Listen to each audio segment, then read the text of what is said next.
Buenas tardes para todos. Muchas gracias por la asistencia a este evento. Les pedimos, en primer lugar, disculpas por los retrasos ocasionados por fallas técnicas. Esperemos que pues, podamos desarrollar este evento a cabalidad. Tenemos aún pendientes dos panelistas por ingresar a nuestro evento por problemas técnicos que esperemos pues, se puedan terminar de solucionar. Sean todos bienvenidos a esta secuencia de conversatorios sobre salud en el marco del 11º Foro Internacional de Cuidado Primario Ambulatorio, organizado por la Pontificia Universidad Javeriana y Jave Salud. Este año nos tuvimos que encontrar de manera virtual, dada la contingencia en salud pública que es conocida para todos, y daremos inicio a esta jornada a partir de este momento.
Bueno, muchas gracias a nuestros panelistas que nos acompañan en el día de hoy.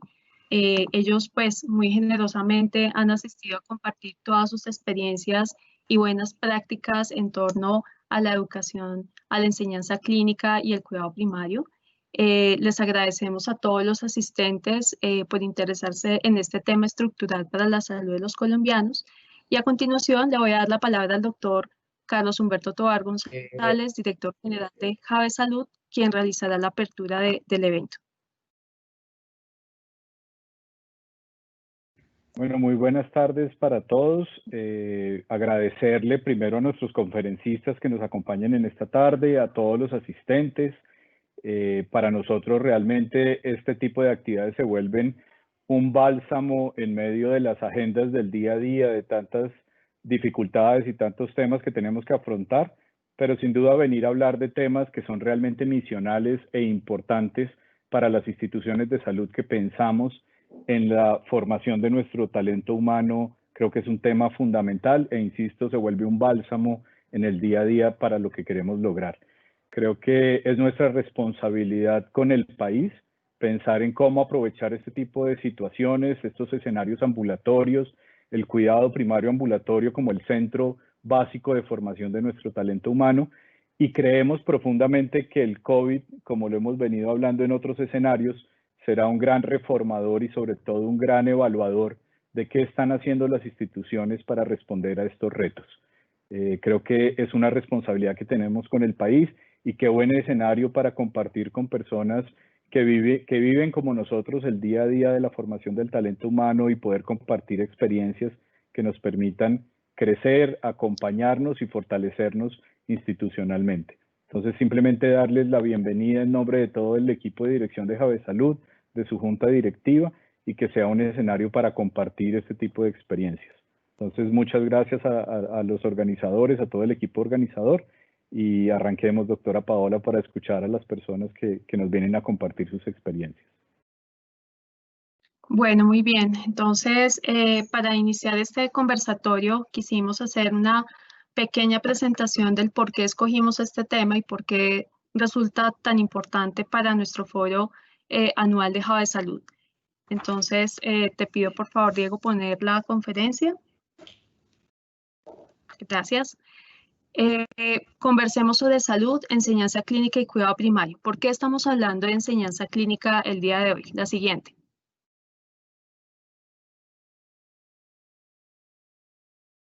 Estamos hablando hoy de enseñanza clínica y cuidado primario, de enseñanza clínica porque no es desconocido seguramente para todos los asistentes que hoy nos acompañan, todos los retos que tenemos en 4 ámbitos que he definido en esta presentación. Los retos de los escenarios de formación, los retos de las universidades, los retos del entorno y los retos de la red. En cuanto a los retos de los escenarios, pues es sabido por todos los que hemos trabajado en el ámbito hospitalario y en las universidades, lo retador que resulta tener y garantizar la supervisión adecuada de nuestros estudiantes y residentes, todos esos factores del currículum oculto que hacen parte importantísima de cómo se forman nuestros estudiantes en los escenarios, los aspectos de bienestar, los aspectos de diversidad de escuelas, cuando hay confluencia de varios programas en un mismo escenario de práctica, pero también la diversidad de los docentes que también vienen con una impronta, no solamente de su escuela de formación, sino de los ámbitos profesionales donde han trabajado. Pero también tenemos que hablar de todo el tema de disparidad, incluso de la exposición que tiene un estudiante en un escenario de práctica, en una rotación específica versus otra práctica en otro hospital que en teoría tiene las mismas competencias, pero sabemos pues de la diversidad que no necesariamente es un factor negativo, pero que definitivamente impacta en la enseñanza clínica de nuestros estudiantes y residentes.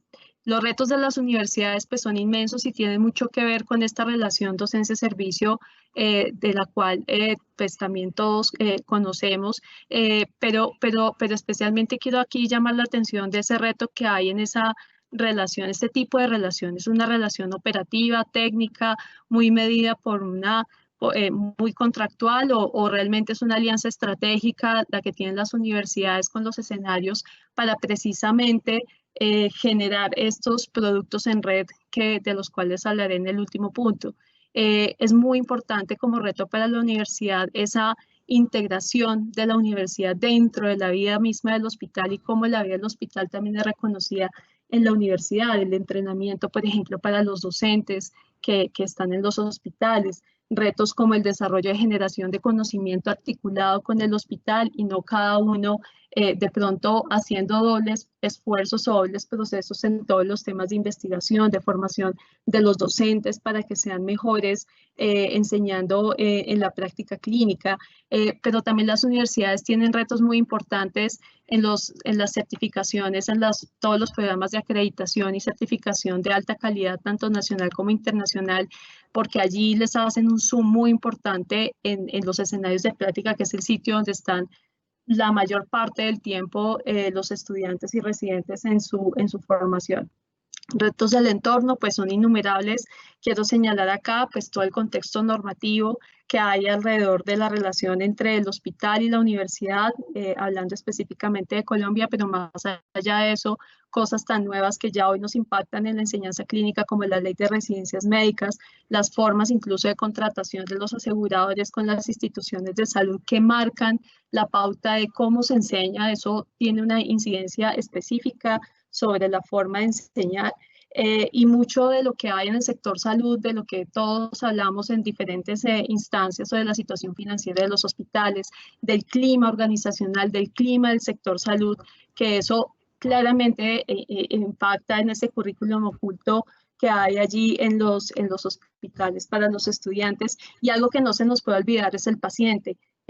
Realmente a veces se nos olvida un poco cómo se siente el paciente con respecto a la presencia del estudiante o la presencia del residente. Y al final, pues el otro gran ámbito importante es el ámbito de la red, cómo integramos realmente al hospital, a la universidad, a la academia, pero también a los órganos decisorios y regulatorios en toda la enseñanza clínica, los aseguradores. ¿Qué rol tiene una EPS en la formación de los estudiantes? Es una gran pregunta y pues es un actor dentro del sistema de salud que a veces pareciera que no tuviera mucha incidencia allí y realmente sí la tiene. La siguiente, por favor. ¿Y por qué enseñanza clínica en cuidado primario? Pues son amplísimos los retos que ustedes conocen sobre las brechas, por ejemplo, en el talento humano, ya hay de esto mucho documentado, hay muchas escuelas en salud, no solo en medicina, en general en muchas carreras como enfermería, odontología, que han hecho unos esfuerzos enormes de innovación curricular y reformas profundas para darle al estudiante un mejor ambiente para el desarrollo de competencias en cuidado primario y mejorar eso que Ascofame muy bien estableció en un diagnóstico hace varios años de la falta de resolutividad y efectividad de los médicos generales, el rol del médico general dentro pues del ambiente universitario, las formas, pero también hay otras cosas más allá de la competencia del médico general y es la contratación que tiene hoy, por ejemplo, el médico general dentro del sector salud. Las motivaciones incluso intrínsecas, individuales, familiares, sociales, incluso mucho de las expectativas formadas durante la carrera, donde muchos estudiantes de medicina, pongo el ejemplo de medicina, ven como casi que único objetivo de su desarrollo profesional hacer una especialización médico-quirúrgica precisamente por ese reconocimiento social, reputación, sentir que tienen un rol realmente de gestión frente al paciente y ese rol del médico general que se ha desdibujado un poco y que muchas escuelas de salud, yo sé que hoy lo están haciendo nuevamente para como resarcir ese rol del médico general, pero allí hay brechas importantes en la enseñanza del cuidado primario. En cuanto a escenarios de práctica, uno, la suficiencia. A octubre de 2019 contábamos, según el Ministerio, con 668 escenarios de práctica. Me pregunto cuántos de ellos obedecen al desarrollo de competencias en atención primaria. La mayoría de escenarios de práctica son hospitales de alta complejidad. Sigue siendo muy enfocado y centrado en el hospital la formación médica y si bien eso no está mal, pues sí estamos señalando que tenemos también una deuda importante con la formación de competencias en cuidado primario. Lo otro también es el concepto que sabemos que no es tan correcto de entender el cuidado primario solamente en la baja complejidad, como casi una ecuación de cuidado primario igual a baja complejidad, sabemos que no es así. ¿Qué estamos haciendo hoy en la alta complejidad para enseñar competencias de cuidado primario? Es un gran interrogante. No pueden ser solamente supeditadas a escenarios de baja complejidad, la enseñanza clínica de esta parte de la medicina. Y otras cosas importantes del escenario de práctica como el entrenamiento de los docentes en APS y en la enseñanza de la EPS en el día a día, y algo que siempre hemos intentado, por ejemplo, desde Jave Salud, muy articulado con la Universidad Javeriana, es impulsar el tema de prácticas disciplinares más allá de la disciplina. Es decir, si yo soy estudiante de medicina, no necesariamente tengo que estar rotando con un profesional médico. Hay N.000 profesionales de la salud, incluso por fuera de la salud del sector social, donde yo también debería tener una interacción.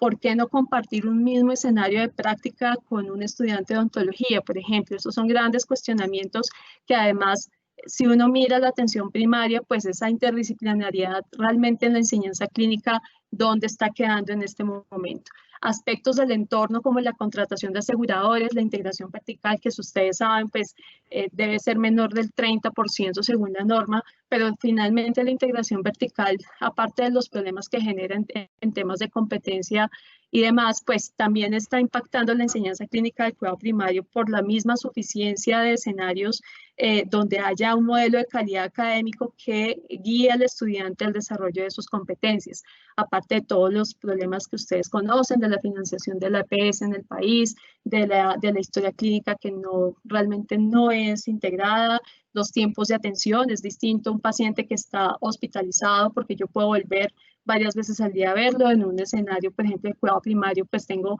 20 minutos con este paciente y es allí donde tengo la oportunidad de conocerlo y hacerle la intervención y desarrollar mi competencia frente a él. Y hay retos curriculares importantísimos, desde el mismo enfoque curricular.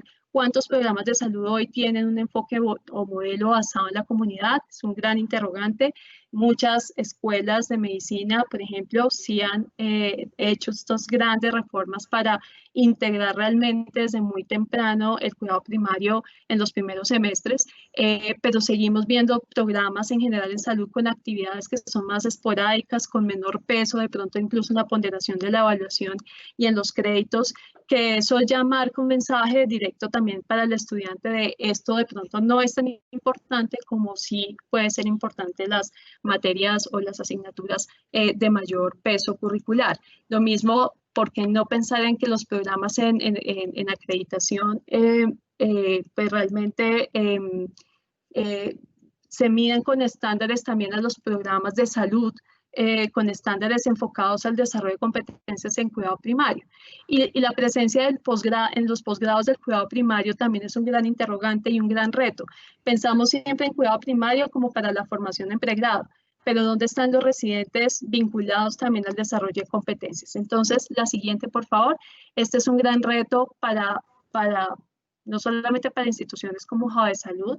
Jave Salud le ha apostado desde hace varios años a un modelo de atención que está enmarcado en el cuidado primario y en el desarrollo también de competencias para residentes y estudiantes en ese sentido, pero sabemos que necesitamos más instituciones en esa línea. La siguiente, por favor. El COVID es hoy una prueba de fuego. Aquí estamos pues viendo algunas imágenes de Jave Salud. La siguiente.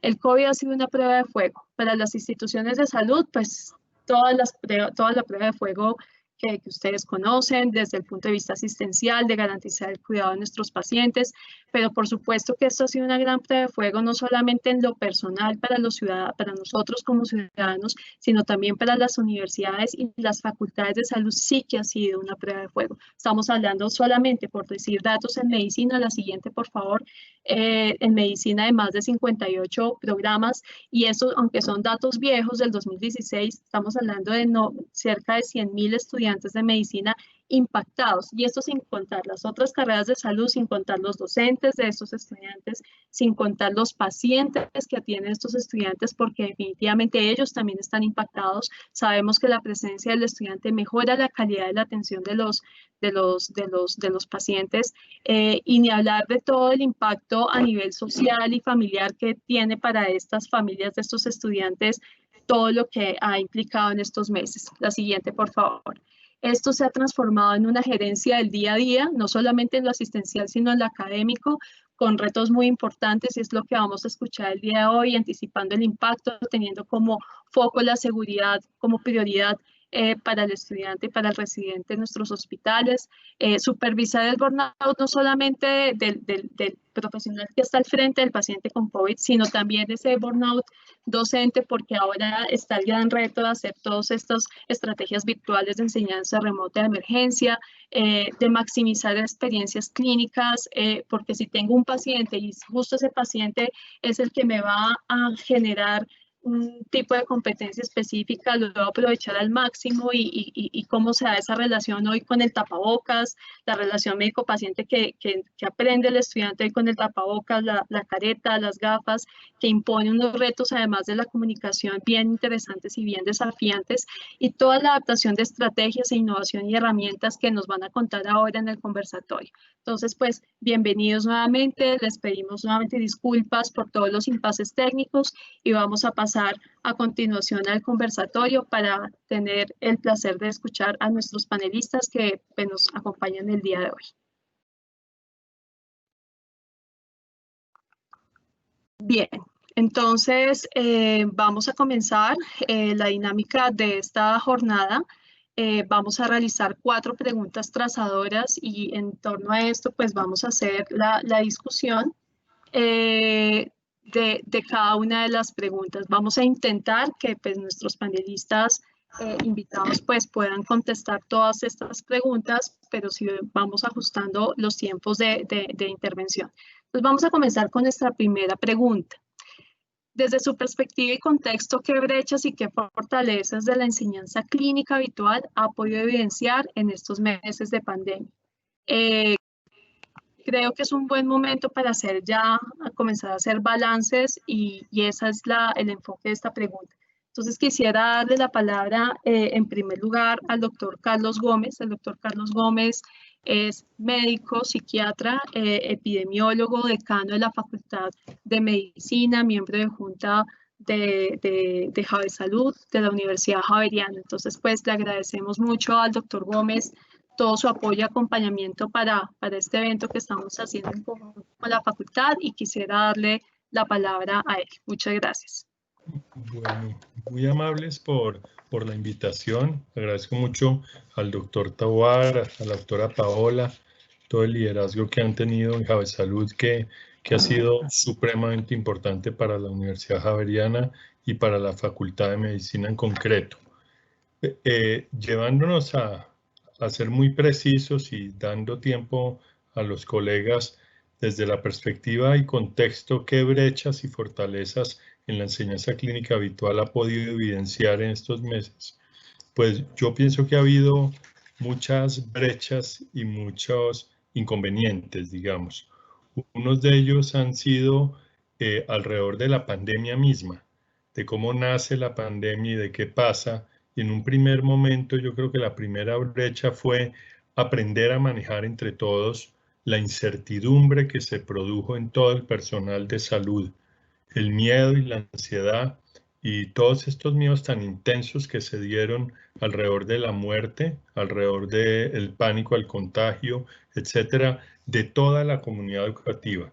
Pienso que esto fue algo muy, muy importante que fue inicial y que ha permanecido y que nos ha tocado estar muy pendientes de ello. Dos, otro de las brechas y de los retos más importantes fue lograr mantener la enseñanza. Y para ello, uno, nos tocaba virtualizar muy rápidamente todo en una forma pues tremendamente rápida no solo en la enseñanza virtual, sino que los sitios de práctica fueron cerrando las puertas muy rápidamente y muy intempestivamente y no dieron pie para alcanzar a planearnos.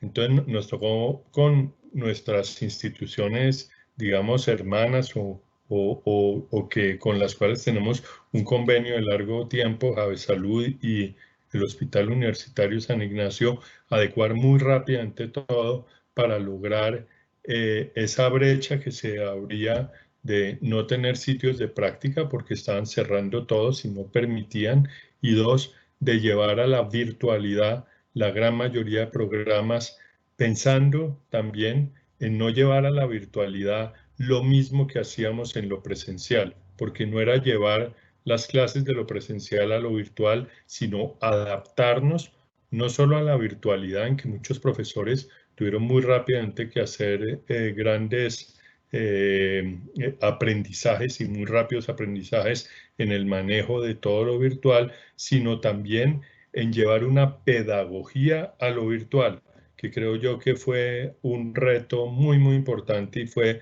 algo muy, muy importante que tuvimos que desarrollar en un breve tiempo.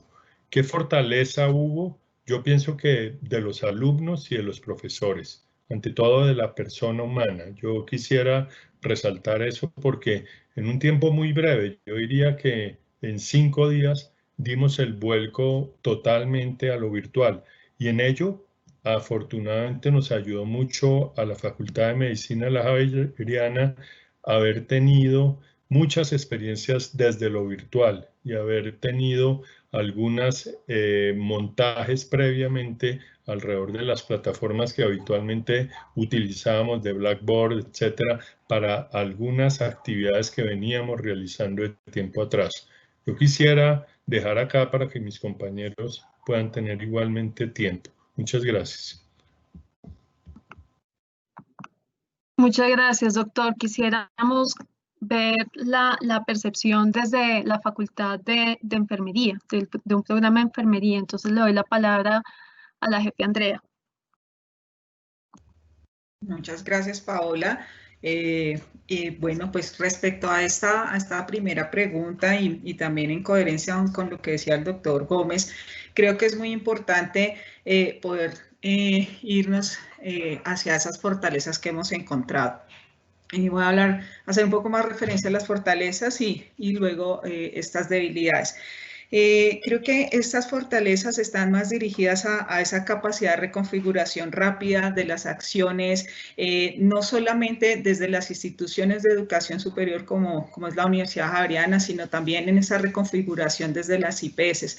Es claro que fue momentos de incertidumbre, es claro que íbamos a iniciar unas prácticas, es claro que los estudiantes estaban a la expectativa, más ese estudiante que lleva esperando esa oportunidad de estar por primera vez en un escenario clínico. Entonces, esta fortaleza más orientada a esa capacidad de una reconfiguración y adaptación. Entonces, hay un tiempo de adaptación, pero hay otro de ejecución. La posibilidad de poder reconocer todas las herramientas que brinda una institución para que tú puedas seguir desarrollando las actividades y que el estudiante sienta que no paran, sino que continuamos y que en esa continuidad no es ese mismo desarrollo, sino que el mismo profesor tiene que cambiar la cotidianidad. Entonces, creo que una situación como esta también lleva a un cambio en la cotidianidad y en el tradicionalismo. Entonces, hacíamos las cosas de una forma, eso era así, pero la situación nos lleva a pensarlo diferente. Creo que la rapidez en la toma de decisiones, y esto es muy relacionado con artículos que han salido últimamente, y es cómo el mundo se transformó y los días que se demoraban en tomar decisiones pasaron a ser horas, ¿sí? Entonces, porque tocaba actuar de manera rápida y esto también permite esa capacidad de creatividad rápida. O sea, ¿cómo lo vamos a hacer? ¿Cómo respondemos al estudiante? No es uno, son muchos. Y cómo también sigue y continúa ese relacionamiento con las instituciones, ¿sí? Entonces, creo que esta es una fortaleza muy importante y algo que es relevante es ese trabajo conjunto con la IPS. No seguimos en un trabajo separado, sino en un trabajo mancomunado, que es cómo lo vamos a lograr en conjunto, ¿sí? Cómo vamos a seguir dando esta respuesta no solo al estudiante que espera su formación, sino también a los pacientes, porque no es ver a ese paciente como la oportunidad únicamente de aprendizaje, sino que es un paciente que está teniendo en este momento unas necesidades particulares y que desde allí pues necesita un acercamiento diferente. Entonces también el miedo que tiene el estudiante, pero también el miedo que puede enfrentar el profesor, o sea, cómo es esa dificultad para regresar a una experiencia clínica en estas circunstancias. Y un poco de debilidades que yo veo que existen es estas veces esta falta de integración de los sistemas de información, no solo de las instituciones de salud, las instituciones de educación superior, sino también en conjunto un sistema de salud en Colombia que pues no es integrado y que desde allí también yo creo que es fuerte, pero es como uno ve esta debilidad de no tener una integración de las tecnologías de información en el desarrollo de las prácticas tradicionales de los estudiantes. Entonces, todo cambia, pero uno se encuentra con que hay muchas cosas que todavía hacemos de forma tradicional, no utilizamos las tecnologías y esta situación especialmente nos lleva a ver esas nuevas oportunidades que desde allí directamente en la práctica clínica en ambientes reales como las instituciones. Gracias, Paola. Muchas gracias, jefe. Te pido disculpas porque no te presenté. La jefe Andrea es enfermera javeriana y es la directora del Departamento de Enfermería Clínica de la Facultad de Enfermería de la Pontificia Universidad Javeriana. Pues tiene una amplia experiencia, como ustedes se dieron cuenta por su respuesta, en toda el área educativa, pero también en el área asistencial, y tiene formación en Administración de Servicios de Salud. Muchas gracias, jefe. Quisiera darle la palabra al doctor Daniel Henao. El doctor Daniel Henao es odontólogo de la Universidad Javeriana, especialista en rehabilitación oral y es el decano de la Facultad de Odontología de la Universidad Javeriana. ¿Cómo desde la visión de la Facultad de Odontología podemos responder esta primera pregunta? Gracias, doctor Henao. Bueno, muchas gracias, mil gracias a todos. Gracias a Javesalud, a Carlos por la invitación, a Paola también.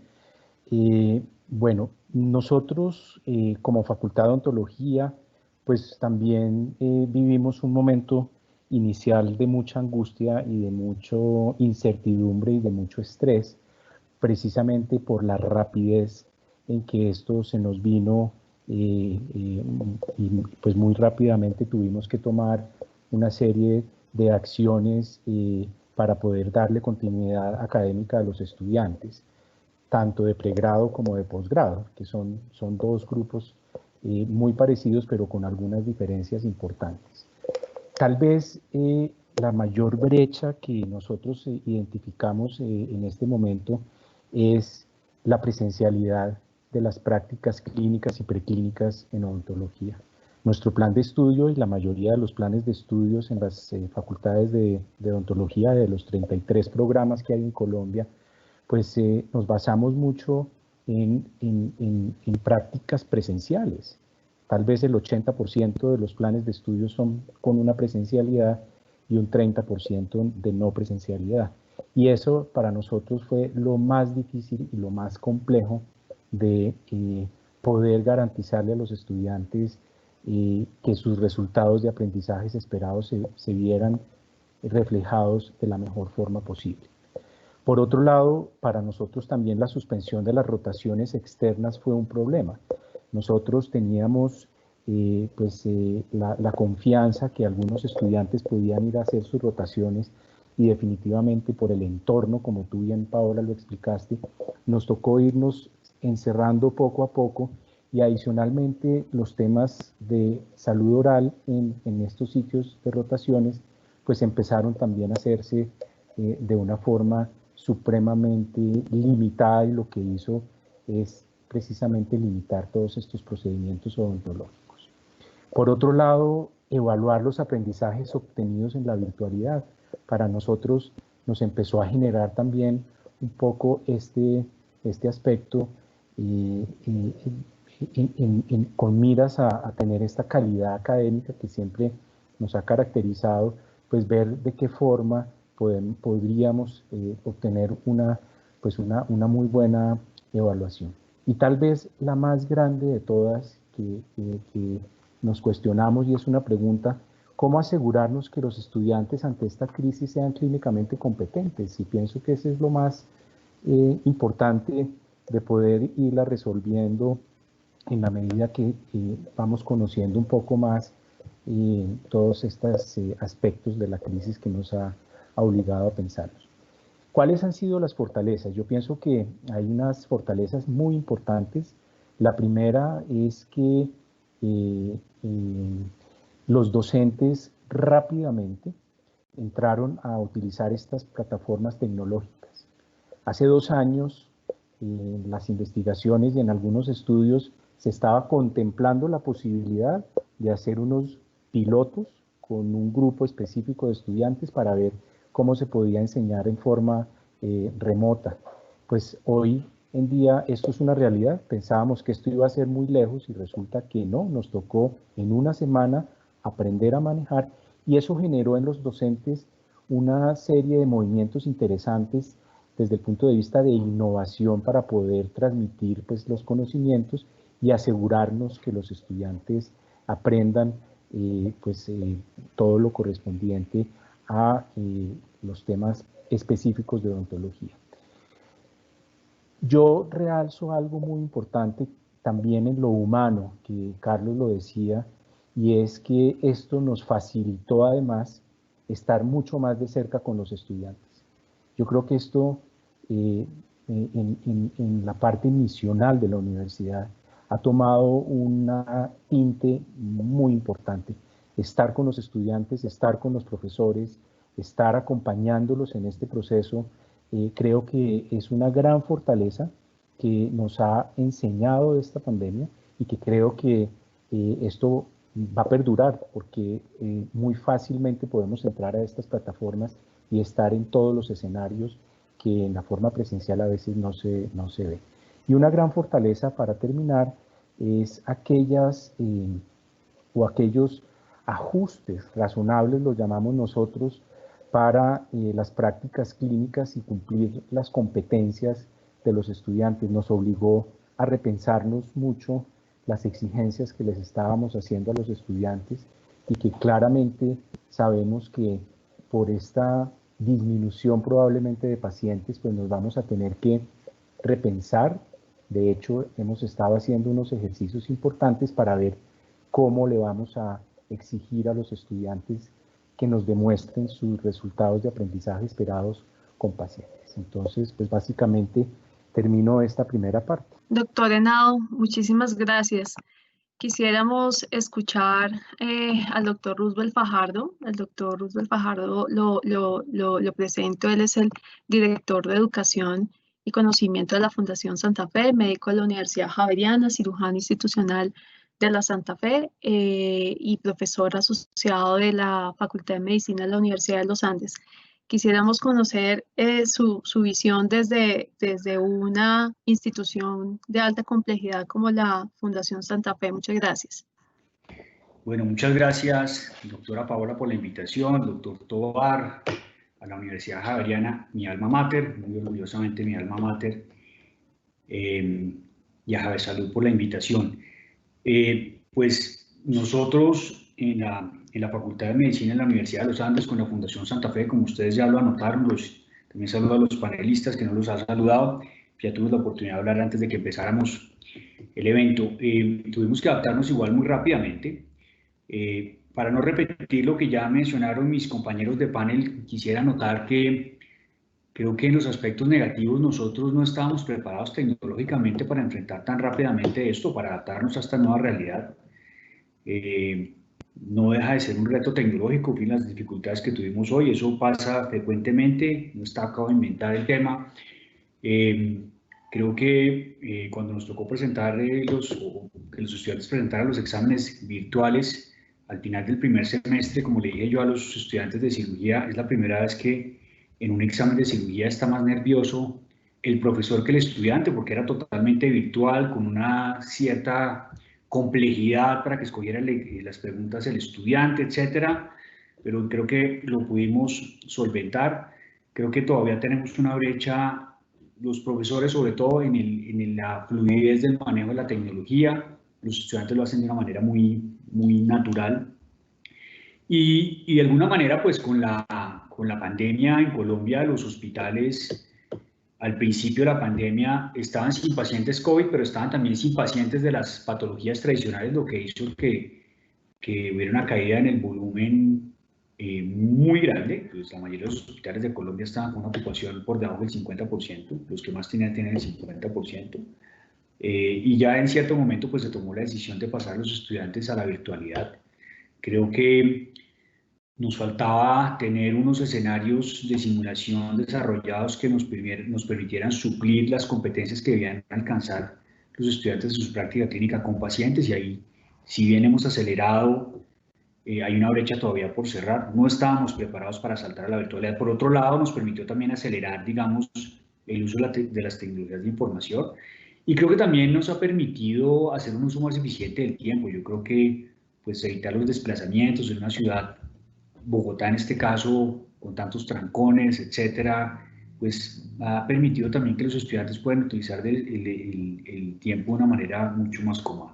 Y termino diciendo que pues también nos dio una oportunidad a los estudiantes, estoy hablando de estudiantes de internado, porque los estudiantes de prácticas clínicas de quinto a décimo los pasamos a virtualidad total, de tener la oportunidad de aprender en medio de una pandemia lo que puede estar relacionado con esta enfermedad, obviamente nunca exponiéndolos, siempre protegiéndolos y nunca teniéndolos como primera línea en ningún sitio, pero hay una oportunidad gigantesca de vincularse a ellos, a todo el tema de telemedicina que se catapultó, a todas las herramientas virtuales que estaban brindando información a pacientes y familias sobre temas relacionados con el COVID, con diferentes tratamientos que surgían. Entonces yo creo que terminaría ahí para no repetir lo mencionado anteriormente entre lo positivo y negativo con esta primera pregunta. Muchas gracias. Muchas gracias, doctor Fajardo. Le voy a pedir a Diego que por favor ponga la presentación para ir a la segunda pregunta. Y quisiera darle la bienvenida al doctor Eduardo Durante, que con quien tuvimos bastantes dificultades técnicas. Te pedimos disculpas y realmente Es muy importante tu presencia en este conversatorio. Voy a presentar al doctor Durante. Él es médico especialista en medicina familiar, es el director de la carrera de medicina y director de la maestría en educación para profesionales de la salud del Instituto Universitario Hospital Italiano de Buenos Aires. Es nuestro invitado internacional y pues realmente Eduardo tiene una amplia experiencia en atención primaria y en enseñanza clínica, entonces era fundamental poderlo traer a este evento. Bienvenido, Eduardo, pues a este conversatorio.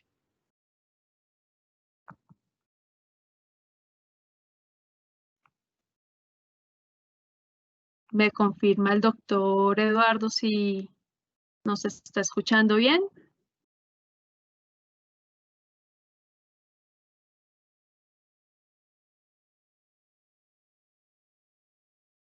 Por favor, les pido a los ingenieros poder revisar con Eduardo la conexión porque lo estábamos viendo conectado hace un momento.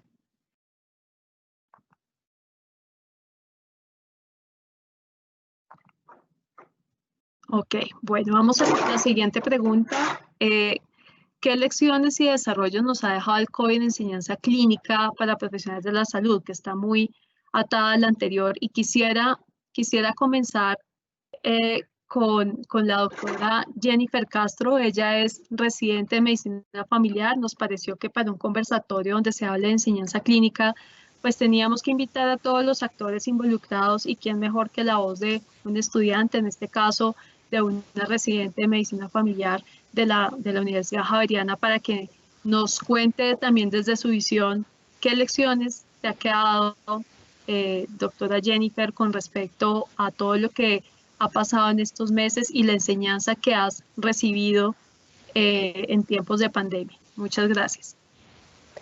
Bueno, muy buenas tardes a todos. Muchísimas gracias por la invitación al doctor Tovar, a todos los colaboradores de Jave Salud, a usted, doctora Paola, muchísimas gracias. Pues desde mi perspectiva de estudiante, inicialmente me sumo un poco a las palabras del doctor Gómez en decir que lo primero que sentí fue pánico.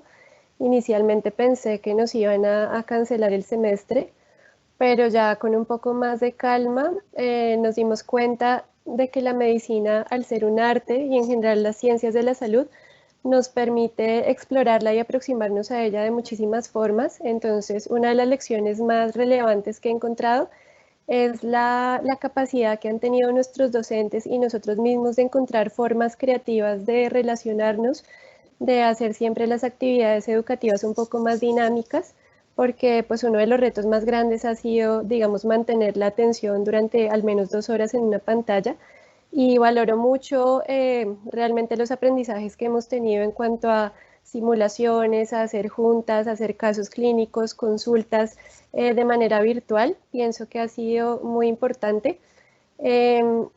Pienso que es una desventaja no tener al paciente para examinarlo en muchas de esas actividades, pero eso es algo que nos ha permitido agudizar nuestros otros sentidos. La visión, la audición, nos ha permitido desarrollar capacidades semiológicas que nos permiten tratar de subsanar esa falta del examen físico con un óptimo interrogatorio, y eso es algo muy bueno.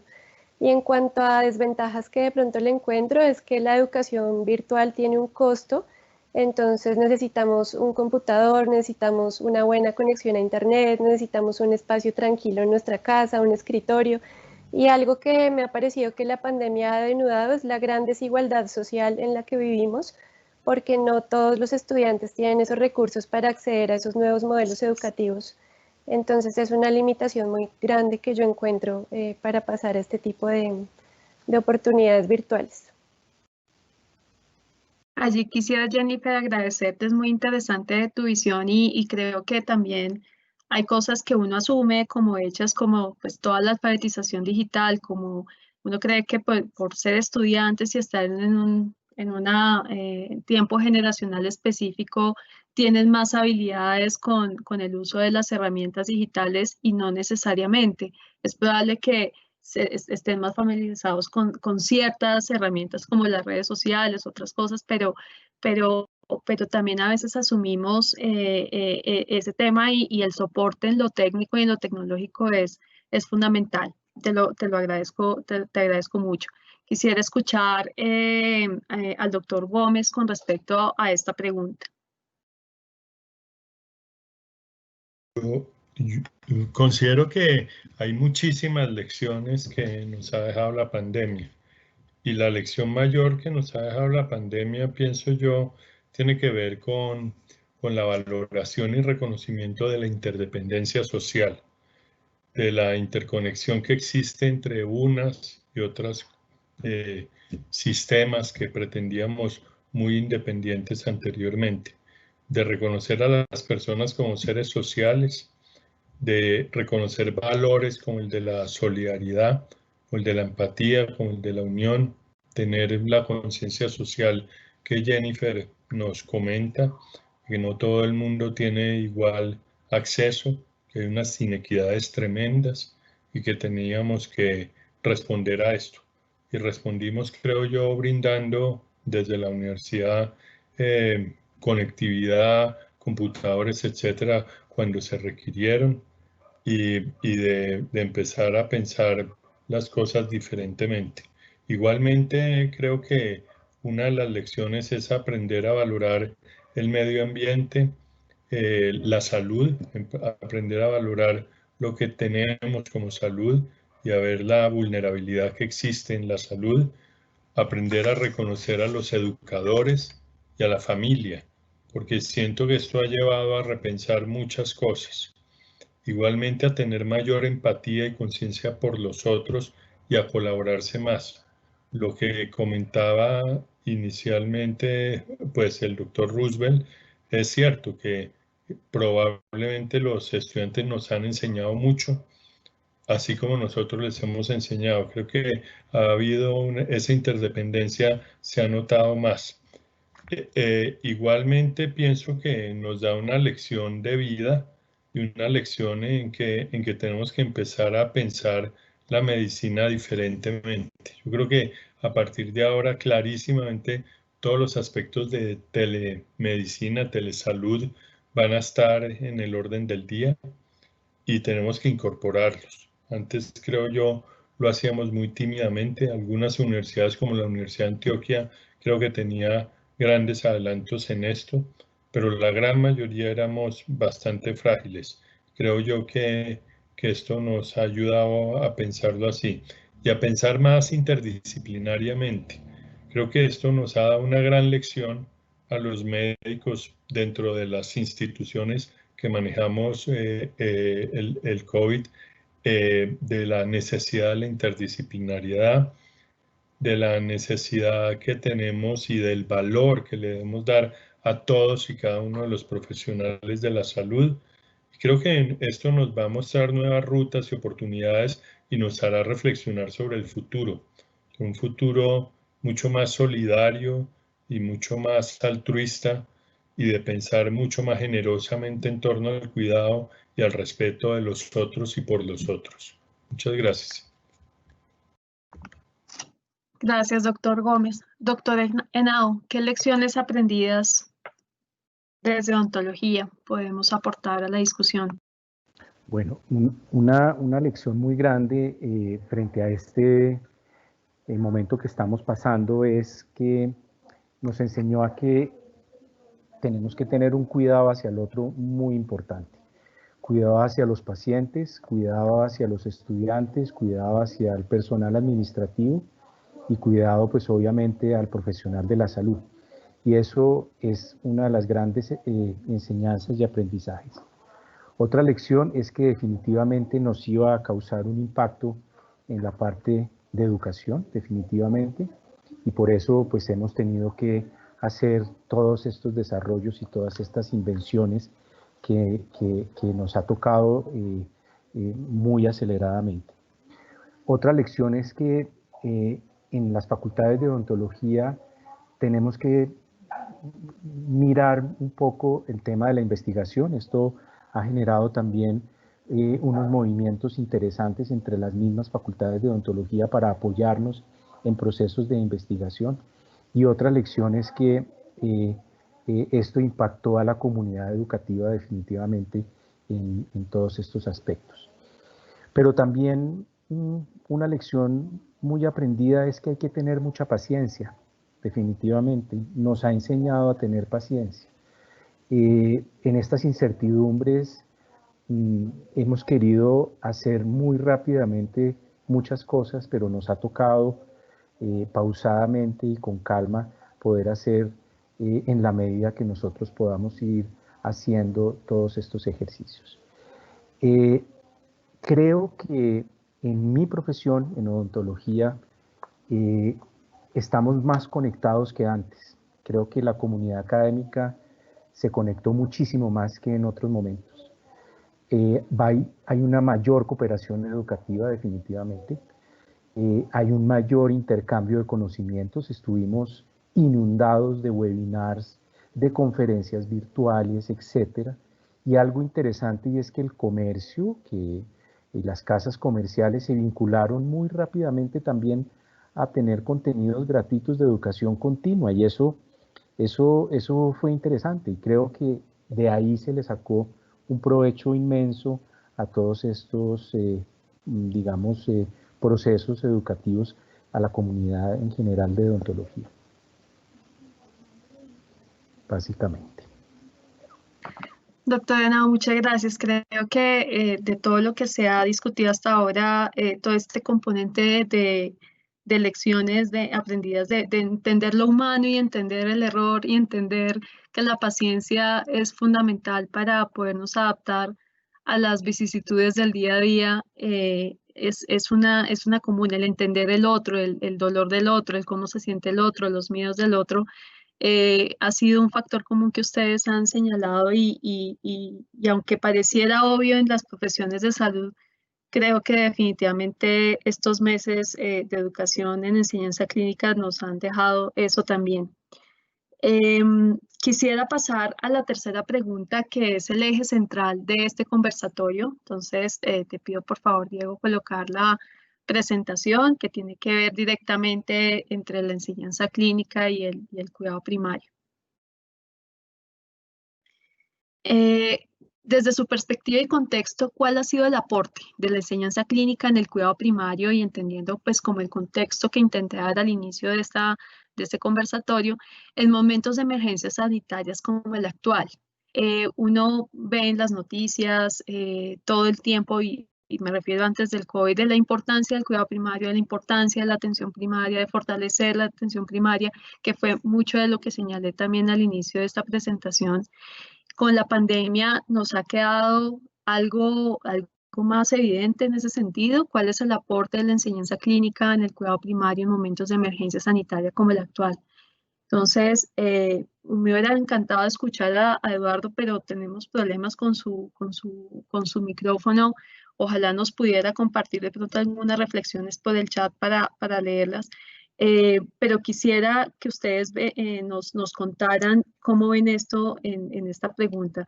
Le pediría a Jennifer, nuestra residente, que nos cuente esto muy desde su formación, además como médica familiar en proceso. Bueno, pues realmente pienso que durante esta pandemia se me ha revelado la medicina familiar como nunca antes. Pienso que una de las experiencias más bonitas que hemos tenido durante las consultas y las actividades virtuales es que nos hemos podido acercar como nunca a los pacientes. Creo que a pesar de que uno pensaría que las distancias lo alejarían más del paciente, el hecho de poder ver al paciente en su casa, con su familia, en su ambiente, es algo que le genera a uno muchas enseñanzas. No es infrecuente conocer a todos los miembros de una familia, inclusive a la mascota de la familia, y eso es algo que para nuestra profesión nos beneficia mucho porque vemos el impacto tanto positivo o negativo que tiene la familia en el paciente y en el curso de su enfermedad. También pienso que en cuanto al cuidado primario, ha sido muy relevante la posibilidad que tenemos de resolver las dudas, poniendo un ejemplo puntual con respecto a las medidas sanitarias actuales, con respecto a las normas de autocuidado, de distanciamiento social. Todo esto hace que le resolvamos las dudas no solamente al paciente y que eso optimice la relación médico-paciente, sino que trascienda al entorno familiar, porque de esa consulta o de esa atención médica se beneficia todo el núcleo familiar y así pienso que estamos impactando a nivel comunitario. También pienso que es importante tener una sólida formación en cuidado primario porque somos médicos en el transporte, en la calle, en el edificio donde vivimos. Entonces es un buen momento para entender que somos agentes de cambio en todos los escenarios donde estemos y que el simple hecho de explicarle a alguien cómo ponerse adecuadamente un tapabocas puede hacer un gran impacto a nivel de salud pública y de salud comunitaria.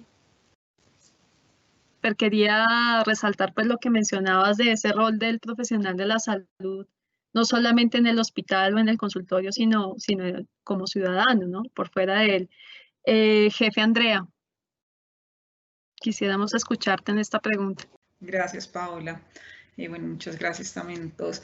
Creo que aquí hay una parte muy importante y es que todo el tema de atención primaria en salud sí que necesita un trabajo interdisciplinario. Esta atención primaria en salud parte de varias cosas y es de fortalecer muy bien desde los currículos de formación cómo el estudiante logra evidenciar cuál es su actuar fuera de los contextos clínicos. Y creo que eso es un gran reto que también se ha dado desde la Facultad de Enfermería y es una formación que lleva al estudiante a que no solamente reconozca que se da cuidado al interior de una clínica, sino que el cuidado trasciende como esta marcación de ser un escenario hospitalario y trasciende a las comunidades y es desde allí, donde los determinantes sociales pues vienen a jugar un papel muy importante. En esta perspectiva y bajo esta situación actual, creo que es muy importante que fuera de tener unas fortalezas muy fuertes en una formación, también se puedan utilizar y aprovechar todas las tecnologías de la información y bien como lo decía el doctor Carlos en la anterior intervención, como esos pequeños pilotos que se querían hacer de cómo se utilizaba la teleenfermería, en nuestro caso, la teleeducación, se dieron en este momento y hay situaciones y escenarios en los cuales participa la facultad, en donde fueron muy recursivos en utilizar mensajes de WhatsApp o una conexión o una llamada para seguir en esa continuidad de información a los pacientes y a las personas y a las comunidades con las que se trabaja. Entonces, desde allí yo creo que es muy importante que nos alineemos con esas oportunidades que nos está dando la situación que nos presenta, pero también con un gran desarrollo de oportunidades de comunicación y que nos permiten esa interacción con los pacientes, pero también un trabajo interdisciplinario que es supremamente importante. Entonces, ¿quién va a ser beneficiado?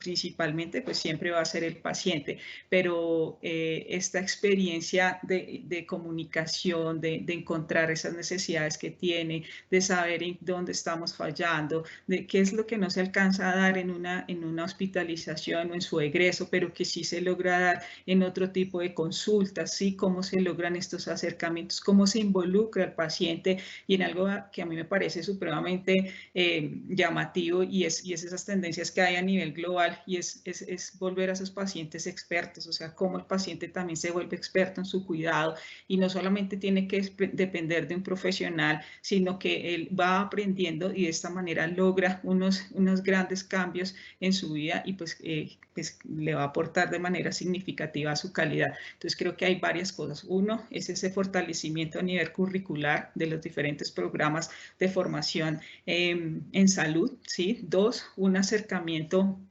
mucho más fuerte a las tecnologías de la información y también y el tercero es esa interacción con el paciente para que él sea un paciente experto y pueda también apropiarse de su autocuidado.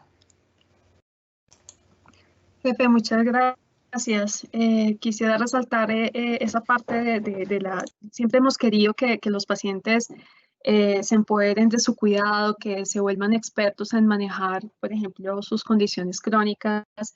Y hemos visto, por ejemplo, en Javesalud, lo puedo contar sin ningún problema, un incremento importante en el control de hipertensos y diabéticos durante estos meses, que puede ser debido a muchos factores.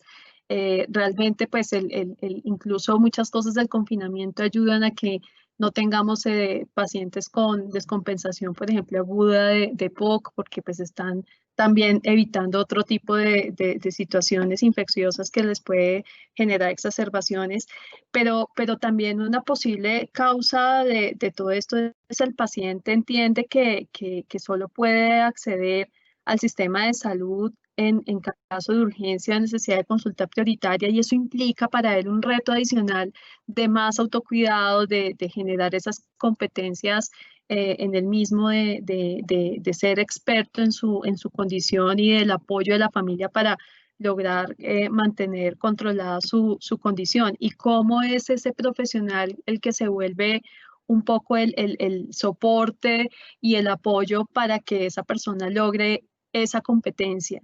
Y que ese profesional tenga la competencia para acompañar allí el paciente, pues es fundamental dentro de la enseñanza clínica.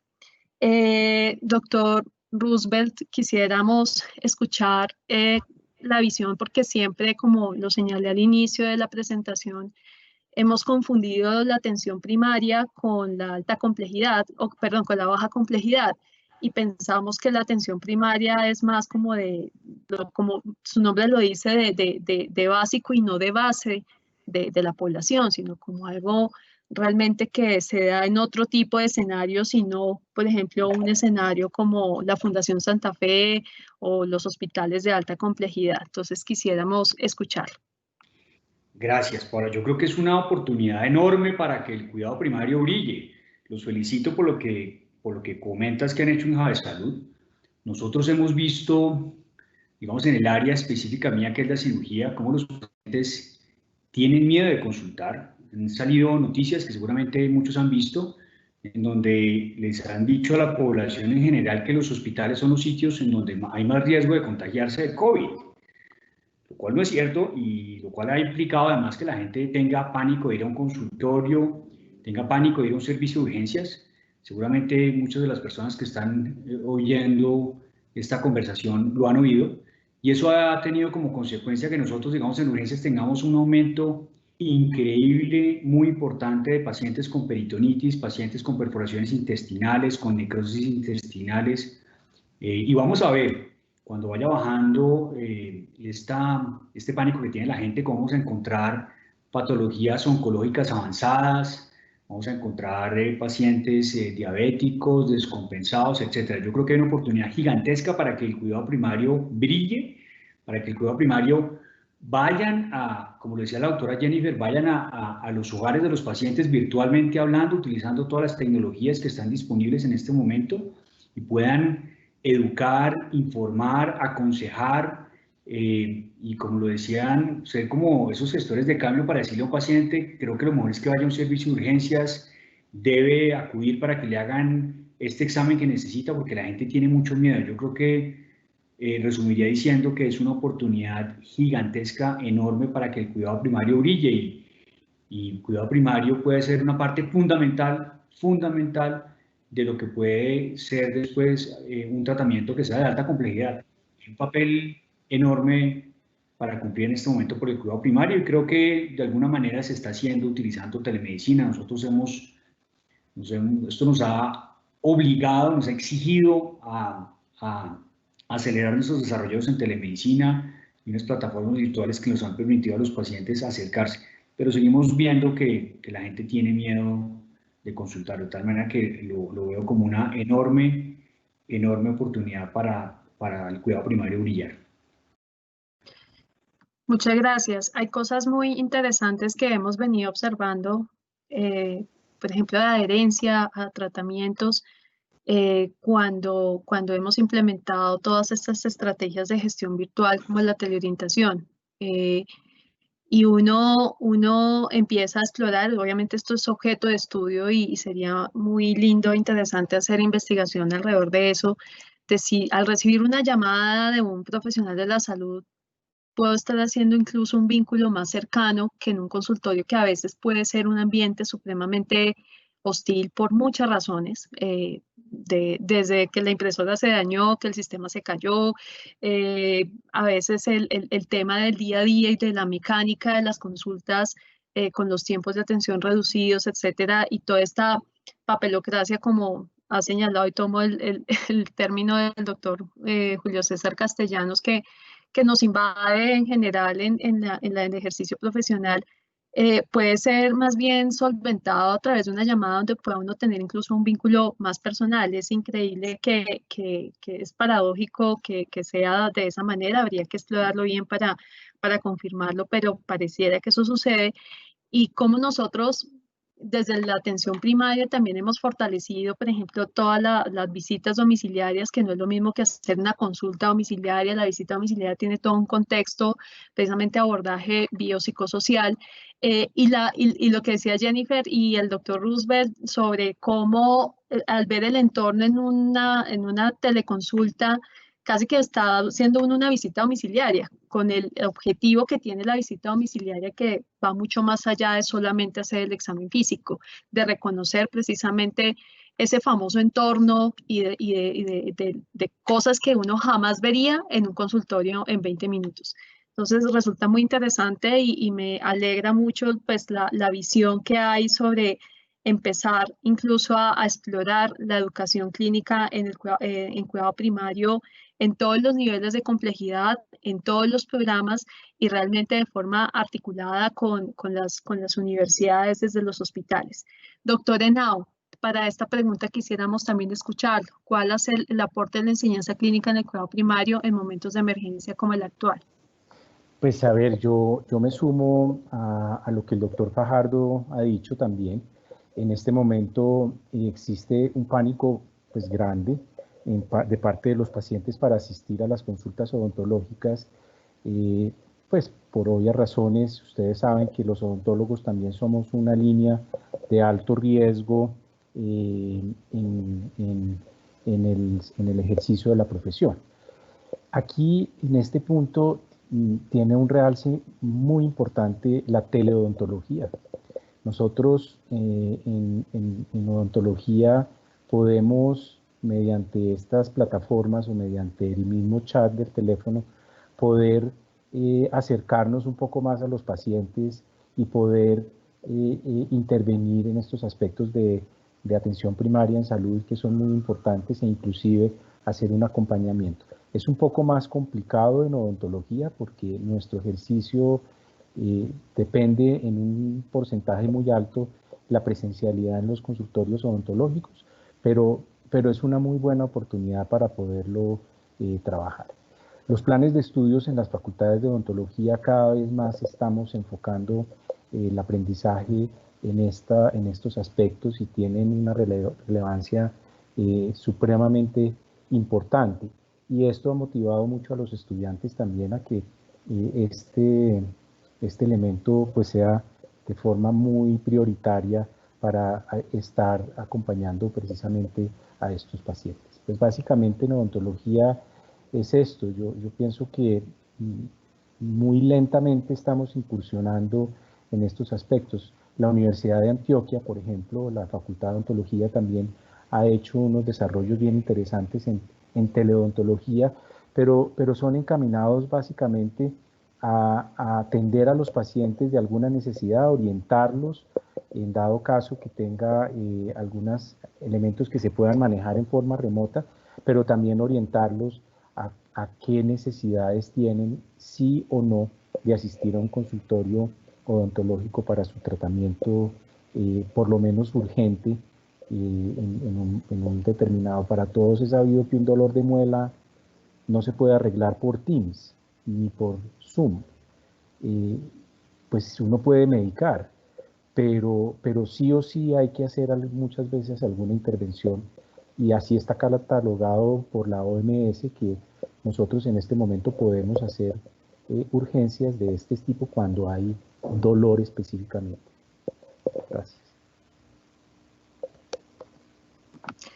Muchas gracias, doctor Henao. Y para finalizar esta pregunta, quisiéramos escuchar al doctor Gómez, partiendo también un poco de lo que mencionaba al inicio de este conversatorio, de cómo la Facultad de Medicina y en general la universidad, porque también lo ha hecho enfermería, han hecho enormes esfuerzos por integrar la atención primaria dentro de los programas de salud. Entonces, doctor Gómez, lo escuchamos. Bueno, mil gracias. Yo creo que hay detalles muy importantes. Uno de ellos lo comentó Beatriz y es muy sencillo, pero muy importante, que es básicamente que tomó relevancia y tomó claridad la importancia de los determinantes sociales de la salud. Creo que antes la gente no lograba entender esto totalmente bien o no creía en ese invento de la salud pública, y creo que acá se ha hecho muy patente todo ello y la importancia de aprender todo esto y de aprender para relacionarlo con todo. Otro detalle, pienso yo, es que podemos llegar por diferentes modalidades, como decía ya Paola, igual que Roosevelt, a solucionar inconvenientes mediante modalidades diferentes, que sea la de tener al paciente al frente y de solucionar los problemas primarios de una manera mucho más eficiente y probablemente más cómoda para el paciente, pero esto también se va a basar en la confianza que pueda existir del sistema de salud, en que las IPS lo estén haciendo bien y que den crédito de que esto es igual de positivo que otras cosas. Pienso que otro de las grandes enseñanzas de lo primario es de que tenemos que dedicar unos tiempos diferentes para el aprendizaje. Nosotros estamos acostumbrados desde siempre que todo tiene cierta duración y que una rotación debe durar 2 meses, o que una materia tiene que durar 4 meses, o cosas que se dan por hecho y que siempre hemos discutido, y probablemente lo que tenemos es que realizar aprendizajes significativos con un tiempo limitado y con un número de pacientes diverso. Esto lo hemos logrado con Javesalud, que ha sido muy experto bajo el liderazgo de la doctora Paola y el doctor Tovar. Creo que se han logrado cosas muy novedosas al respecto y que creo que hemos optimizado los tiempos de rotación, optimizado los tiempos de enseñanza para que el estudiante aprenda lo mismo y aprenda lo fundamental de eso primario que tiene que ver. Creo que esto ha sido otra de las enseñanzas. Igualmente, toma total relevancia que en el nivel primario, lo primario se puede ver supremamente bien y se puede arreglar muy rápidamente, que creo que es también fundamental para privilegiar un poquito más equilibradamente lo que habitualmente hacemos las escuelas, y que pienso yo que en los próximos meses va a ser muy importante, porque los hospitales de cuarto nivel, la Santa Fe, San Ignacio, van a continuar muy llenos de pacientes de COVID, y como decía el doctor Roosevelt Fajardo, va a disminuir el número de oportunidades de aprendizaje con ver pacientes diferentes, o van a llegar con unas gravedades, que es lo que significa la segunda y la tercera ola, muy relevantes. Igualmente, va a tomar mucha relevancia en el nivel primario y en lo primario la salud mental, que creo que está empezando a tomar ahora relevancia. Lo que se denomina la cuarta ola, y todo lo relacionado de la interacción que existe entre lo orgánico y lo mental. Pienso que esto es una gran oportunidad de ver eso primario de manera más biopsicosocial, como nos gusta hablar, pero que a veces no lo empleamos. Eso sería, doctora Paola. Gracias. Muchas gracias, doctor Gómez. Algunos anuncios antes de pasar a la última pregunta de este conversatorio. Todos los asistentes recibirán su certificado vía correo electrónico, y tienen disponible el chat por si quisieran hacer alguna pregunta. Creo que alcanzaríamos a hacer un par de preguntas al final. Les pediría que las personas que ya tienen sus preguntas las puedan anotar allí en el chat.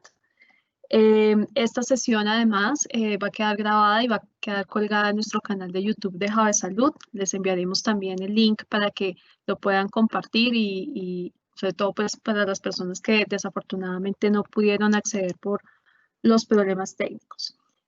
Vamos a la cuarta pregunta. Le pido por favor a Diego que nos ponga la diapositiva.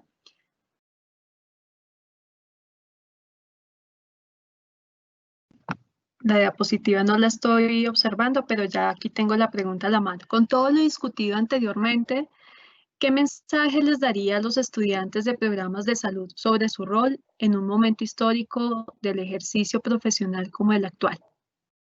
Vamos a comenzar con la jefe Andrea. Gracias, doctora Paola. Bueno, yo creo que el mensaje para los estudiantes y a partir de las intervenciones que se han dado a lo largo de este importante conversatorio es que finalmente escogieron unas de las carreras que hoy por todos los medios de comunicación nos reportan que son los héroes de la situación. Entonces, más que ser héroe en una situación compleja como la que se presenta ahora, es todas las oportunidades que se generan a partir de algo histórico, y es cómo los seres humanos pudieron generar unas capacidades de adaptación extraordinarias, y desde allí cómo se empezó a reconocer al otro y cómo se ve la relevancia de poder compartir.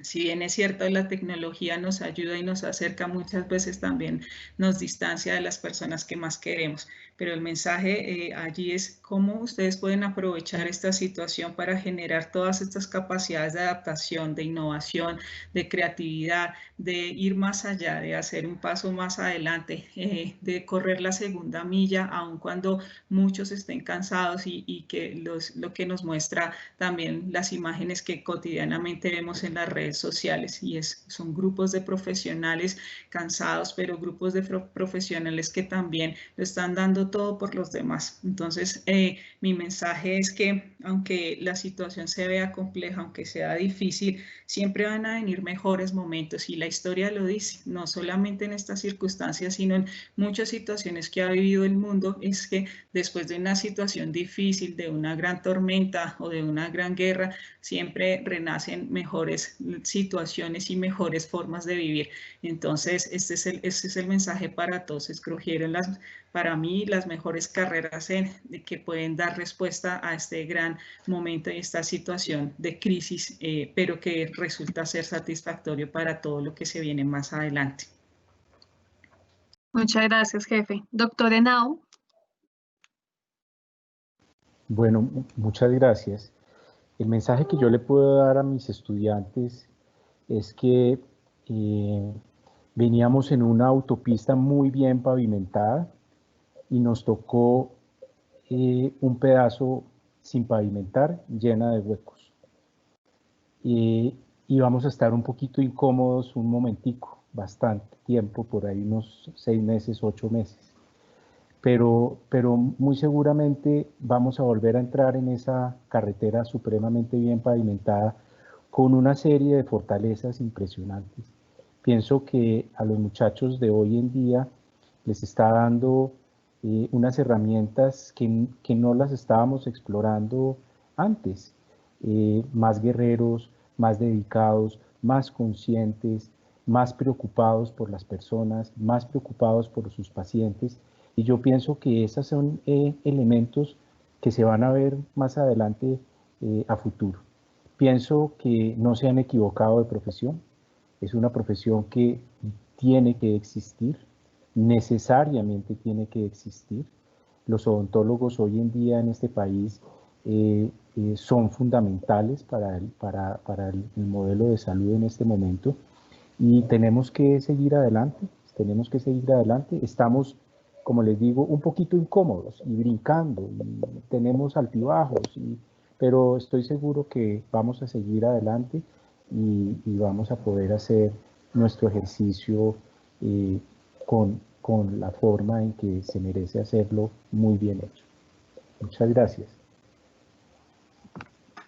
Muchas gracias, doctor Henao. Doctor Roosevelt Fajardo.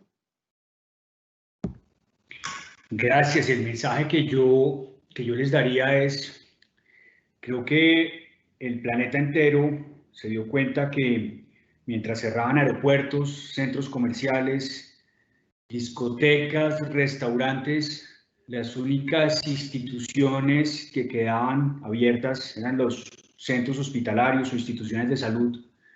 Y dentro de estas instituciones, todo el personal de salud dispuesto a arriesgarse, a arriesgar su vida para atender a los pacientes que lo estaban necesitando.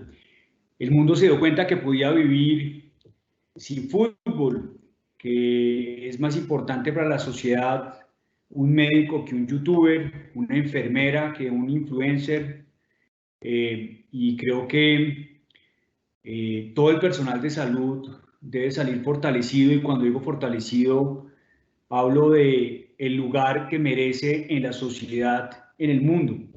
Creo que no hay duda del papel tan importante que ha jugado el personal de salud alrededor del mundo al ponerle frente a esta pandemia, incluso enfrentando a veces discriminaciones, ataques, temas que ya todos conocemos, económicos, etcétera, que no vale la pena traer al caso, pero la vocación de todo el personal de salud ha salido a relucir, y ustedes vieron seguramente hace algunos meses la revista Time, en su portada, un anestesiólogo, creo que era de las pocas veces que un médico ha ocupado la portada de esa revista, mostrando la relevancia que tiene el personal de salud en este momento en el mundo. Yo creo que es un momento para que cualquier persona relacionada con la salud, enfermera, terapista, médico, odontólogo, se sienta muy orgulloso del papel que está cumpliendo, que estamos cumpliendo en medio de esta pandemia. Muy bien, doctor Fajardo, muchas gracias. Jennifer, ¿qué le dirías a tus compañeros de residencia, no solo de medicina familiar en general, a los residentes y a los estudiantes que vienen en camino en pregrado? Bueno, pues les diría que realmente es un momento sin precedentes. Es una situación que todavía al día de hoy desconocemos, que demanda muchísimo de nosotros, no solamente como estudiantes, sino como seres humanos. Entonces, lo primero que les diría es que hay que tomar las cosas con calma, con paciencia, que hay que permitirnos sentir las emociones que naturalmente todos estamos sintiendo, la desesperanza, la ira, el miedo, la rabia, todo eso es normal. Y les diría también que a pesar de todo es un momento muy emocionante para estar vivo. Pienso que es histórico y que van a haber historias que hablen de este momento, y así como se ha hablado a lo largo de todo el conversatorio, los ojos están puestos en nosotros, no solamente en los médicos de atención primaria y de cuidado primario, sino en todos los médicos y todos los profesionales de la salud en general, y debemos corresponder a este momento histórico. Y la forma de corresponder es entender que cada uno desde nuestro nivel académico y desde nuestras competencias tiene muchísimas cosas que aportar, así seamos estudiantes de primer semestre o seamos fellows de alguna supraespecialidad, todos tenemos algo que aportar, porque pienso que ser profesional de la salud es una opción de vida. No es como que te quitas tu bata y la dejas en el hospital, sino que puedes ser médico a múltiples niveles y en múltiples escenarios. Entonces pienso que la lección más importante, o lo que les podría decir, es corresponder a este momento histórico por todos nuestros compañeros que han fallecido. Es importante que entendamos nuestro rol tan importante en estos momentos de pandemia y sepamos corresponder a todos los esfuerzos que están haciendo los docentes por hacer actividades tan creativas y por dejarnos tan fácil el aprendizaje, que lo correspondamos con una muy buena actitud y disposición para el aprendizaje. Muchas gracias, Jennifer. Doctor Gómez. Gracias. Pues después de haber oído a todos hablar tan especialmente, yo creo que me queda poquito. Es decir, yo creo que las lecciones son muchas. Uno, a dejar el miedo y a poder intervenir eficazmente. Para eso estamos en el sector salud.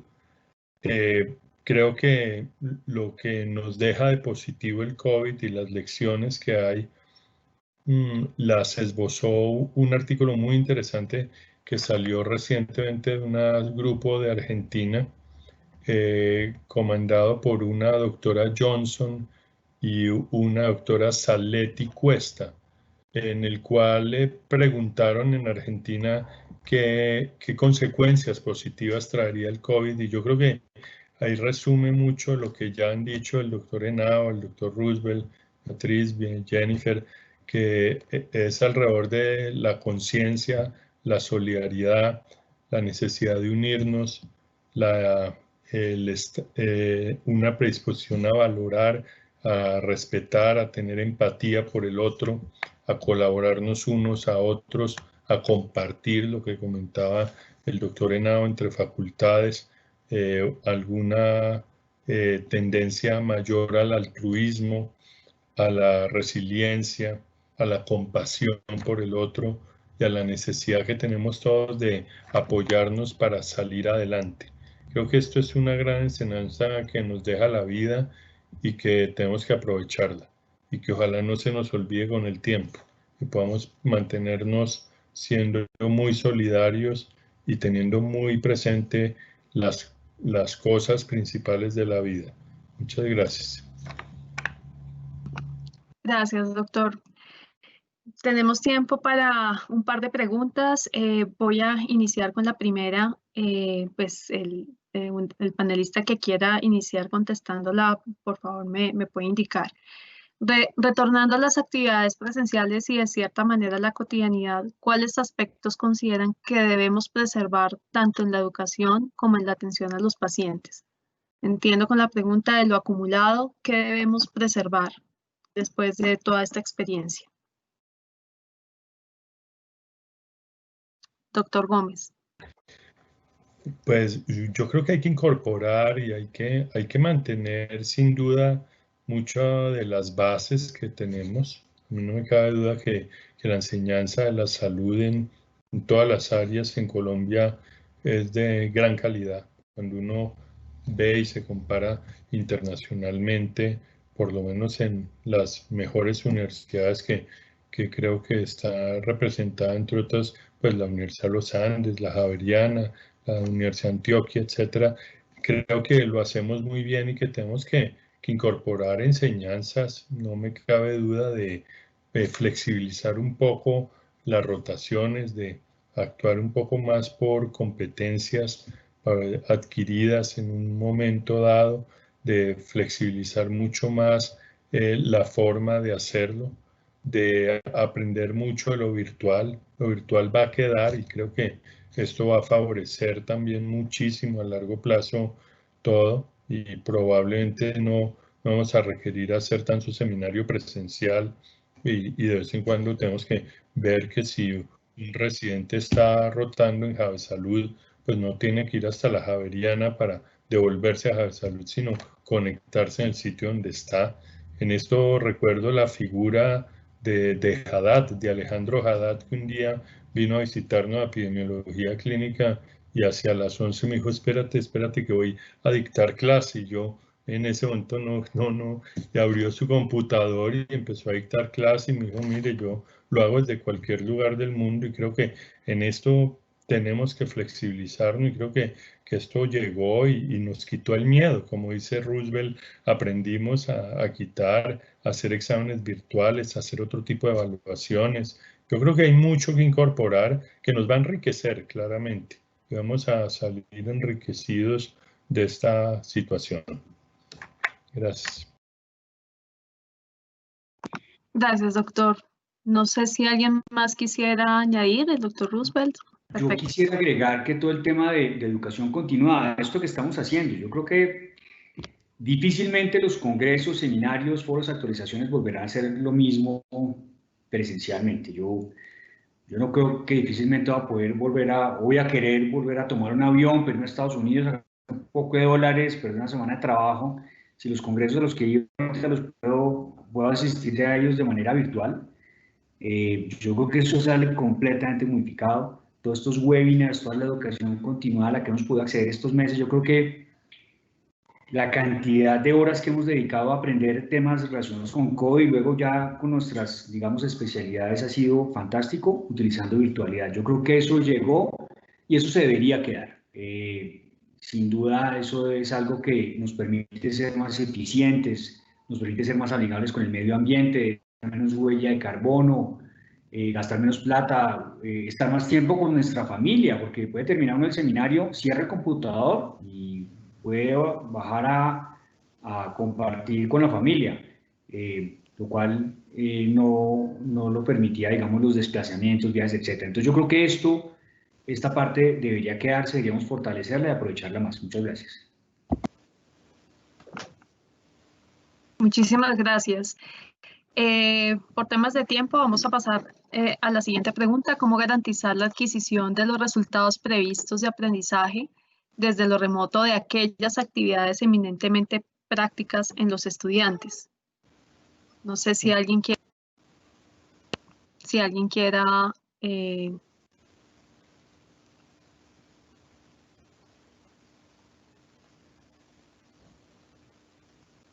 entiendo, la pregunta es cómo garantizar la adquisición de los resultados con el aprendizaje desde lo remoto. Jefe Andrea, gracias. Gracias, doctora Paola. Bueno, es que creo que es muy importante tener en cuenta lo que se ha venido diciendo durante el seminario, y es que a través de desarrollar las actividades en remoto, ahí sigue presentándose y se siguen desarrollando los sílabus, y también los resultados de aprendizaje esperados no cambian porque nosotros estemos en una modalidad remota, sino que estos continúan, y a través de una tecnología, pero también de unas estrategias pedagógicas que se alinean con las modalidades que estamos desarrollando, pues el estudiante va a lograr esos objetivos de aprendizaje desde lo remoto. Claro, es indudable que en nuestras profesiones, que son netamente de una práctica clínica en donde debe existir una interacción con los pacientes y en un ambiente hospitalario, pues también el estudiante, desde allí hay que ajustar muchas cosas, como también lo han dicho los otros panelistas, a estas nuevas circunstancias. Y entonces, cómo se optimiza el espacio en la práctica, cómo se logra evidenciar a través de diferentes evaluaciones, no solamente una evaluación escrita, tal vez a las que estaban acostumbrados los estudiantes, sino otro tipo de evaluaciones o uso de plataformas tecnológicas que permiten que el estudiante realmente logre sus objetivos de aprendizaje. Y esto se ve también por los resultados que han tenido los estudiantes en la práctica. Nosotros hemos desarrollado también a través de la simulación estas posibilidades para el estudiante. No puedes estar en un escenario clínico por la situación, pero la simulación de manera asertiva se acerca a posibilitar al estudiante para tener esos contactos. Entonces creo que la experiencia que han tenido otros países en una georreferenciación muy importante que ha hecho la facultad nos da cuenta de que espacios como la simulación acercan al estudiante y logran que cumplan sus objetivos de aprendizaje. Entonces también es como este cambio, ¿no? O sea, no solamente es un escenario terminal que me permite lograr las competencias. Y para cerrar la respuesta con las experiencias que hemos tenido con los profesores es esto que usted hacía en la clínica, hágalo ahora en su casa, en remoto, y los pacientes también pueden ser esos familiares que están allí. O sea, cómo el profesor en esa inventiva dice, puedes valorar o puedes hacer esto con tu familia, porque es allí también donde el estudiante puede desarrollar estas competencias. Muchas gracias. Doctor Gómez. Gracias, jefe Andrea. Gracias, Paola. No, yo creo que ya la jefe Beatriz redondeó mucho lo que iba a decir. Yo pienso que también hay que confiar mucho en las bitácoras que lleva el estudiante. Y además de todo lo que dijiste de las simulaciones y todo esto que son formas de ver. Y nos va a tocar aprender a ser muy flexibles, porque probablemente a un futuro, en cirugía, por ejemplo, dando un ejemplo, si el cirujano tiene que hacer X número de apendicectomías y por A, B o C motivo logró hacerle la mitad, pues tenemos que privilegiar que logre hacer esto de una manera óptima y en sitios óptimos para que logre esto. Y vamos a tener que colaborarnos mucho unos con otros. Y los tiempos van a cambiar. El denominador de tiempo tenemos que flexibilizarlo mucho en este tiempo. Lo que hemos hecho, Javesalud, digamos, hace un ejemplo, que hemos logrado, digamos, pienso yo, el mismo resultado de aprendizaje esperado en un tiempo más limitado, pero con una enseñanza mucho más precisa y aportando con otros tipos de medios. Entonces creo que va a llevar a cambiar algunas cosas de este índole que lleven a que uno pueda garantizar que tuvieron los aprendizajes. Yo, lamentablemente, doctor Tovar y Paola y compañeros de panel, me tengo que retirar, que tengo otro panel ahorita a las 7, que eso es una vaina de lo virtual, que no tiene uno espacio, entonces el tiempo se le acorta. Qué pena y muy amables. Los felicito por esta invitación tan buena y muchas gracias a los panelistas por todos los aprendizajes. Muy amables. Bueno, muchas gracias. Muy bien. Gracias, doctor Gómez, por su asistencia y pues todos sus aportes que pues son supremamente significativos para este tema. Muchísimas gracias además por todo el apoyo para el evento. Vamos a cerrar el conversatorio. Le voy a dar la palabra al doctor Tovar para hacer el cierre, sin antes agradecerles enormemente a nuestros panelistas por la paciencia, por el tiempo que nos concedieron, por la generosidad en las experiencias y reflexiones que nos compartieron el día de hoy, que son supremamente significativas porque son en el hacer, ya no en algo como etéreo y abstracto, sino en la vivencia del día a día del desarrollo de los programas de salud y desde la visión, por ejemplo, desde el estudiante. Entonces, muchísimas gracias y le doy la palabra al doctor Tovar.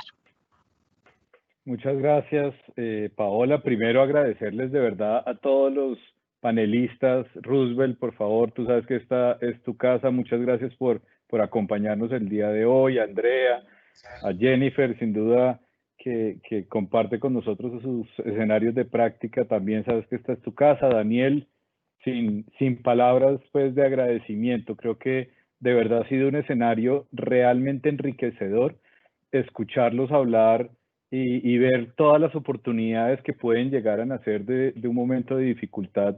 Es realmente motivante para el día a día.